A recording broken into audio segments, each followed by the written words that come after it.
Assalamualaikum warahmatullahi wabarakatuh. Baik, di sini saya Fatihul Akmal Fadiansori akan menjelaskan tentang pembuktian dalam acara TUN. Nah, baik di sini sistem yang digunakan untuk acara pembuktian sengketa TUN adalah ajaran pembuktian bebas. Yang dimaksud di sini dengan pembuktian bebas adalah ajaran yang tidak menghendaki adanya ketentuan-ketentuan yang mengikat hakim, sehingga seluruh pembuktian, keputusan, seluruh diserahkan kepada hakim. Sehingga hakim PTUN dapat menentukan 4 hal perkara. Yang pertama, apa yang harus dibuktikan. Yang kedua, siapa yang harus dibebani pembuktian. Yang ketiga, alat bukti apa saja yang diutamakan. Yang keempat, kekuatan alat bukti yang diajukan. Namun, dari kewenangan-kewenangan tersebut, hakim tetaplah memiliki batasan sesuai dengan ketentuan pasal 107 Undang-Undang PTUN. Dalam pasal 107 tersebut dijelaskan, untuk sahnya hakim pembuktian diperlukan sekurang-kurangnya 2 alat bukti berdasarkan keyakinan hakim.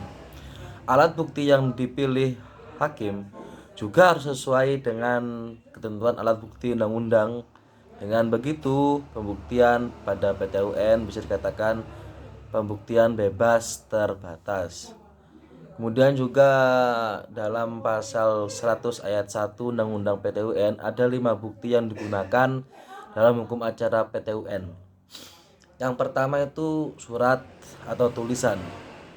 Yang kedua, keterangan ahli. Yang ketiga, keterangan saksi. Yang keempat itu pengakuan para pihak. Yang kelima yaitu pengetahuan hakim. Kemudian juga dalam pasal 101, surat sebagai alat bukti terdiri dari 3 jenis, ialah yang pertama, akta otentik, yaitu surat yang dibuat oleh atau di hadapan seorang pejabat umum yang menurut peraturan perundang-undangan berwenang membuat surat itu dengan maksud untuk dipergunakan sebagai bukti tentang peristiwa atau peristiwa hukum yang tercantum di dalamnya. Ya, seperti contohnya kan bisa seperti akta notaris. Yang kedua yaitu akte di bawah tangan, yaitu surat yang dibuat dan ditandatangani oleh pihak-pihak yang bersangkutan dengan maksud untuk dipergunakan sebagai alat bukti tentang peristiwa atau peristiwa hukum yang tercantum di dalamnya. Yang ketiga yaitu surat-surat lainnya yang bukan akte. Kemudian juga untuk keterangan ahli dijelaskan dalam pasal 102. Pertama, bahwa keterangan ahli adalah pendapat orang yang diberikan di bawah sumpah dalam persidangan tentang hal yang ia ketahui menurut pengalaman dan pengetahuannya. Yang kedua yaitu seseorang tidak boleh didengar sebagai saksi berdasarkan pasal 88, tidak boleh memberikan keterangan ahli. Semua keterangan ahli diperkuat dengan sumpah.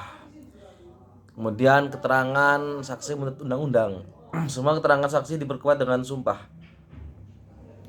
Saksi tidak boleh didengar dalam pasal 88.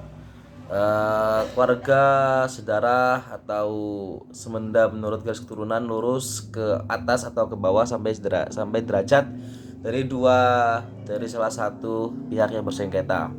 Kemudian istri atau suami salah satu pihak bersengketa meskipun sudah bercerai.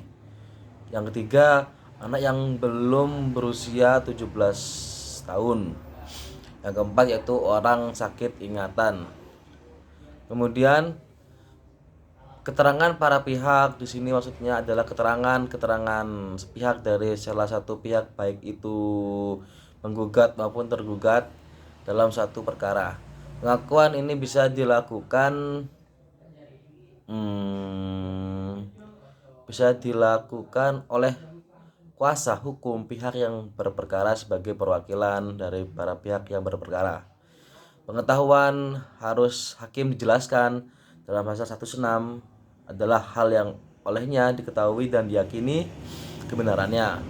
Hakim bisa menilai perilaku maupun sikap para pihak dan membuktikan. Itu dari saya. Sekian, terima kasih.